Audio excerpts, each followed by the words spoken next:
Bonjour les amis de ma page Facebook Passion Maquette 135 et puis les amis de ma chaîne YouTube. Une petite vidéo tout simple mais que j'avais pas encore fait, qui peut être utile. Vidéo pour présenter les outils de base, vraiment de base pour monter nos maquettes en plastique.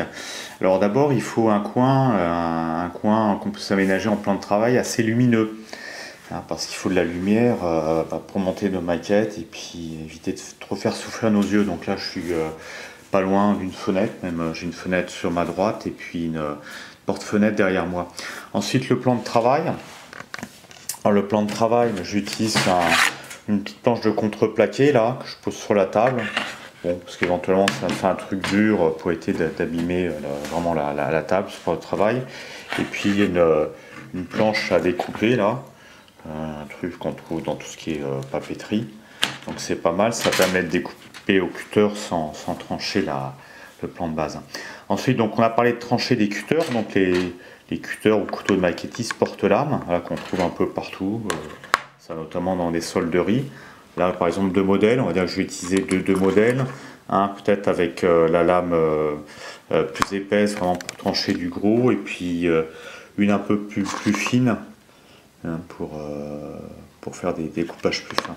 Ensuite, quand on a découpé, ça c'est pour découper évidemment les pièces des grappes. Ensuite, il faut poncer les pièces. Donc pour poncer les pièces, les limes métalliques. Donc on utilise trois modèles pour passer un peu partout. La lime qui est comme ça, je ne sais pas comment ça s'appelle. La lime plate. Et puis la lime qui est aussi plate. J'ai encore un quatrième modèle d'ailleurs, j'ai oublié de sortir.